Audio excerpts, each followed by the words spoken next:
Hello everyone, I am Dr. Amrit Bansod, a consultant neurologist and sleep disorder expert. दोस्तों आप सभी का sleep well programme में स्वागत है। आज हम सेकेंड वीक में एंटर कर गए हैं, तो सेकेंड वीक में हमें क्या क्या सीखना है, क्या क्या करना है, आज उस पर हम बात करेंगे। लेकिन उसके पहले फर्स्ट वीक में हमने क्या सीखा उसका थोड़ा रिवीजन करना बहुत जरूरी है। एक बुक और पेन की सहायता से कैसे हम स्लीप डायरी को बना सकते हैं और उसके बाद में स्लीप हाइजीन से कैसे हम हमारी स्लीप क्वालिटी को इम्प्रूव कर सकते हैं, योगा मेडिटेशन का क्या रोल है, डाइट का क्या रोल है, बुरी आदतों को रोकना क्यों जरूरी है ना, और डेली रूटीन को सेट करना कितना इंपॉर्टेंट है अच्छी नींद के लिए। तो इन सब चीजों के ऊपर हमने लास्ट वीडियो में बात की है और मैं एक्सपेक्ट करता हूँ कि आप सभी उस चीजों को फॉलो कर रहे होंगे, क्योंकि अब हम सेकेंड वीक में एंटर कर रहे हैं। अब हम कुछ और नई चीजें सीखने वाले हैं जिससे हम हमारी स्लीप क्वालिटी को और बेहतर करेंगे। तो स्लीप हाइजीन के बाद में बारी आती है सीबीटी की। सीबीटी अर्थात कॉग्निटिव बिहेवियर थेरेपी। क्या होता है, लोगों को नींद की समस्या होती है, तो नींद की समस्या के पीछे कुछ न कुछ कारण होता है, कुछ न कुछ रीजन होता है। जैसे लेट देर रात तक के मोबाइल देखना, टीवी देखना, नाइट आउट करना, पार्टीज करना, दारू का सेवन करना, और कुछ मेडिकल प्रॉब्लम्स भी होते हैं, कुछ साइकेट्रिक प्रॉब्लम भी होते हैं, डिप्रेशन हो गया, एंजाइटी हो गई।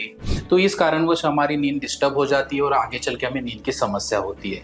तो लेकिन कभी कभी क्या होता है, बिना कारण भी हमें नींद नहीं आती है। तो जब लंबे समय तक के हमें नींद की समस्या होती है तो हमारे दिमाग में निगेटिव थॉट्स आने लगते हैं, हम निगेटिव वे में विचार करने लगते हैं, ओवर थिंकिंग करने लगते हैं कि मुझे ये प्रॉब्लम क्यों हुई है। तो ये निगेटिव थॉट्स हमें परेशान करते हैं और हमारी स्लीप की क्वालिटी को और खराब करते हैं और इंसोम्निया के प्रॉब्लम को एग्रावेट करते हैं, बढ़ाते हैं। तो कॉग्निटिव रिस्ट्रक्चरिंग जो सीबीटी का पहला पार्ट है, उससे हम ये निगेटिव थॉट्स को पॉजिटिव थॉट्स में कैसे कन्वर्ट कर सकते हैं उसे हम सीखेंगे। तो सबसे पहले हमें राइट डाउन करना है कि हमें कौन कौन से निगेटिव थॉट्स आते हैं।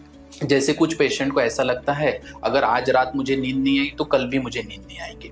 कुछ पेशेंट को ऐसा लगता है आज मुझे नींद नहीं आई तो मैं दिन भर कुछ भी काम नहीं कर पाऊंगा, आज मुझे नींद नहीं आई तो मेरा शरीर कमजोर हो जाएगा, मेरी बॉडी बहुत वीक हो जाएंगी। तो ऐसे बहुत सारे निगेटिव थॉट्स पेशेंट को आने लगते हैं। तो हमें एक एक करके वो निगेटिव थॉट्स को एक बुक के ऊपर लिख लेना है। लिखने के बाद में हमें क्या करना है कि इसको साइंटिफिक वे में क्रॉस एग्जामिन करना है, क्रॉस चेक करना है कि जो हम सोच रहे हैं वो सही है या गलत है। तो उसके लिए हम लोग साइंटिफिक डेटा का, एविडेंस का हम इस्तेमाल कर सकते हैं, एक्सपर्ट से बात कर सकते हैं, जैसे स्लीप डिसऑर्डर एक्सपर्ट, आपके फैमिली फिजिशियन, तो उनकी राय क्या होती है। तो एक्सपर्ट ये कहते हैं कि अगर आपको एक दिन नींद नहीं आई तो उसके वजह से नेक्स्ट डे आपको नींद बहुत जल्दी आ जाती है और आप जल्दी सोने जाते हो। तो ये आपकी गलतफहमी है कि अगर पहले दिन नींद नहीं आई तो दूसरे दिन नहीं नींद आएगी करके, तो नींद ज्यादा आती है दूसरे दिन। उसके अलावा अगर नींद आपके एक दिन अगर डिस्टर्ब भी हो जाती है तो भी आप अच्छे से परफॉर्म कर सकते हो, अच्छे से अपना काम कर सकते हो। उसके अलावा लंबे समय तक के नींद की प्रॉब्लम होने की वजह से शरीर के ऊपर परिणाम होता है, लेकिन उसे हम छोटे छोटे बदलाव से, जो स्लीप हाइजीन के टेक्निक से, उसे हम कंट्रोल में ला सकते हैं। तो ये बात सही है कि स्लीप के ऊपर हमें ध्यान देना बहुत जरूरी है, लेकिन हमारे मन में जो भी ख्याल आ रहे हैं, निगेटिव थॉट्स हो रहे हैं, उसे क्रॉस वेरीफाई करना बहुत जरूरी है। एक्सपर्ट के सलाह से उसे मैच करना जरूरी है। जब आप ये ऐसा करते हैं तो आप देखेंगे कि आपके आधे से ज्यादा क्वेश्चंस के सवालों के जवाब आपको मिल जाएंगे और आप थोड़ा पॉजिटिव फील करने लगेंगे। थर्ड चीज आपको क्या करनी है, सबसे पहले आपने उसे लिख लिया, साइंटिफिक वे में उसको स्क्रूटिनाइज किया, फिर उसके बाद में आप क्या करेंगे, आपके जो पास्ट एक्सपीरियंसेस होते हैं, जो पुराने अनुभव होते हैं, उसे आप याद करेंगे। जैसे मान लीजिए आपको कभी चोट लगी हो, जख्म हुई और उसके कारण आपको दर्द हो रहा है और वो दर्द के बावजूद भी आप दिन भर अच्छा काम कर रहे हो। उसके अलावा कभी कभी आपने ये भी नोटिस किया होगा कि आप भूखे पेट रहे हैं और कोई क्लास अटेंड किए, फिर भी आपने वो क्लास को अच्छे से अटेंड कर लिया। साथ ही साथ आपने ये भी देखा होगा कि बहुत सारी परेशानियां होती है, उसके बावजूद भी हम हमारा काम कर लेते हैं। तो इसका अर्थ ऐसा है कि हमारे जो पुराने एक्सपीरियंस है उससे हम ये पता कर सकते हैं कि डिफिकल्टीज के बावजूद भी हम हमारे डेली रूटीन को अच्छे से कर सकते हैं। तो स्लीप भी एक डिफिकल्टी, एक प्रॉब्लम ही है, इसके होने के बावजूद भी हम हमारे डेली रूटीन को अच्छे से कर सकते हैं। तो इससे अगेन हमारा कॉन्फिडेंस बढ़ता है, हमारे में पॉजिटिविटी का संचार होता है। तो ये थर्ड स्टेप हो गई। उसके अलावा हम क्या करेंगे कि आपको, जैसे मान लीजिए आपके कोई फ्रेंड्स है, आपके रिलेटिव्स है, उनको सेम प्रॉब्लम है, तो उनको अगर मान लो आपको सलाह देनी हो, कोई राय देनी हो, तो आप क्या बताएंगे उनको? इंसान कितना भी निगेटिव सोचता हो, कुछ भी हो, लेकिन जब उनको दूसरों को सलाह देने की बारी आती है तो वो हमेशा एक पॉजिटिव वे में उनको आंसर देते हैं। तो जब आप ऐसा करेंगे तो आप ये देखेंगे कि ना सिर्फ आप उनको पॉजिटिव वे में आंसर कर रहे हैं, बल्कि आप खुद भी अपने आप को पॉजिटिव महसूस कर रहे हो। इन 4 स्टेप में, जैसे कि पहले लिखना, साइंटिफिक वे में क्रॉस एग्जामिन करना, साथ ही साथ पास्ट एक्सपीरियंस को रिकॉल करना, और जो आपके दूसरों के लिए जो राय देते हैं इसे खुद के ऊपर अप्लाई करने से आपके निगेटिव थॉट्स को काफी हद तक हम पॉजिटिव वे में कन्वर्ट कर सकते हैं। फिर आता है सोचने का तरीका। 2 तरीके से हम लोग सोचते हैं, एक रहती है हमारी प्रॉब्लम सेंट्रिक थिंकिंग और एक रहती है सॉल्यूशन सेंट्रिक थिंकिंग। अगर आपको कोई प्रॉब्लम है और आप सोचेंगे कि ये प्रॉब्लम से दूसरा प्रॉब्लम है, जैसे मान लीजिए आपको नींद की समस्या है, उसकी वजह से आपका सुबह का जो दिन का परफॉर्मेंस है वो खराब होगा, फिर उसके वजह से आपको लगता है कि आपके करियर में ग्रोथ नहीं होगी। तो ऐसे करते करते एक विशियस साइकिल बन जाती है और उसके ट्रैप में आप फंस जाते हैं और प्रॉब्लम ही प्रॉब्लम आपके दिमाग में आने लगते हैं। तो आपको करना क्या है? आपको सोल्यूशन सेंट्रिक थिंकिंग लानी है। सोल्यूशन सेंट्रिक थिंकिंग का मतलब ये होता है कि अगर आपको कोई प्रॉब्लम दिखाई देता है तो आपको देखना है कि इसका सोल्यूशन क्या होता है। तो उसके लिए ये हमारी जो स्लीप डायरी है वो काफ़ी हेल्प करती है, क्योंकि इसमें आपने आपके सारे प्रॉब्लम लिखे, आपका रूटीन लिखा, उसी में आपको फाइंड आउट करना है कि किस वजह से ये प्रॉब्लम का ओरिजिन हो रहा है, किस वजह से प्रॉब्लम बन रही है।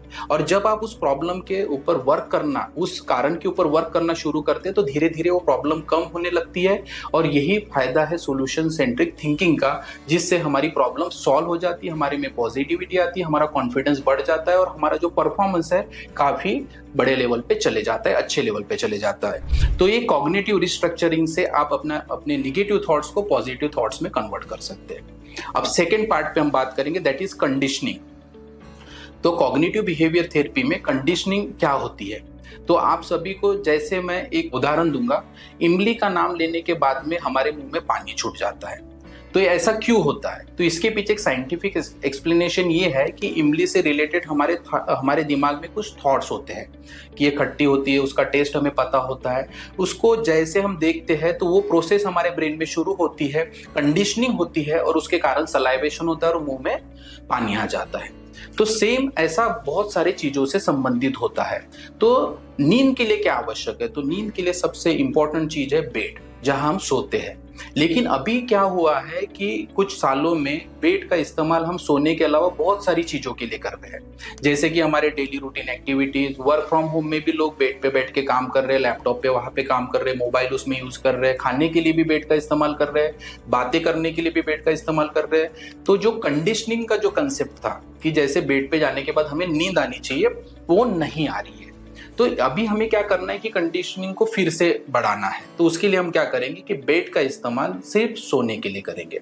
जैसे मान लीजिए हमने लास्ट वीडियो में बताया था कि सोने का टाइम, उठने का टाइम हमें फिक्स करना है। 10:30 बजे आप सोने जा रहे हैं तो 10:30 बजे ही आप बेड पे जाइए। बेड पे जाने के बाद में अगर मान लीजिए आपको 20 मिनट्स तक की नींद नहीं आई तो आप क्या करेंगे कि बेड से उठ जाएंगे। उठने के बाद में आपको डीम लाइट में रीडिंग कर सकते हैं, या फिर अगर आप धार्मिक इसमें अगर एक्टिविटीज में विश्वास रखते हैं तो आप चैंट कर सकते हैं, कोई भी मंत्रा वगैरह उसका उच्चारण कर सकते हैं। और वो करने के बाद में जैसे आपको नींद आने लगे तो फिर से आपको बेड पे आ जाना है।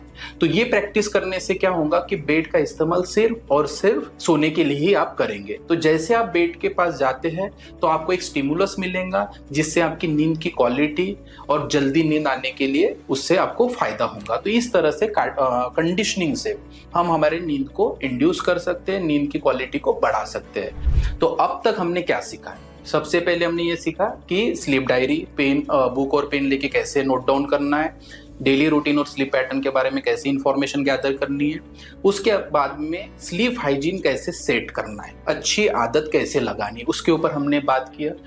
देसी नुस्खों के बारे में मैंने आपको बताया कि छोटी छोटी चीज़ों को करके भी हम स्लीप क्वालिटी को इम्प्रूव कर सकते हैं। जैसे मैंने लैवेंडर ऑयल के बारे में आपको बताया था कि 2 बूंदे आप पानी में मिला के तकिया पे डाल दीजिए, अच्छा फ्रेग्रेंस बनता है जिससे आपकी नींद इम्प्रूव हो जाती है। कुछ परहेज करने के लिए जैसे बताए थे कि अल्कोहल, टोबैको, स्मोकिंग नहीं करनी है, लेट एक्सरसाइज नहीं करनी है। तो ये जो छोटे छोटी चीज़ें, इसको बार बार आप अपने आप को रिपीटेडली उसको याद दिलाएं ताकि ये गलती फिर से ना हो। सेल्फ एनालिसिस करना बहुत ज़रूरी है। और जैसे जैसे आप आगे ये चीज़ें करते जाएंगे, आपकी स्लीप की क्वालिटी बहुत अच्छी तरह से इम्प्रूव हो जाएगी। तो this is all about week 2। और वीक 2 के प्रोग्राम के लिए आज अभी तक के लिए इतना ही आपको करना है। Sleep diary, sleep hygiene, cognitive behaviour therapy में cognitive restructuring and conditioning. Thank you very much.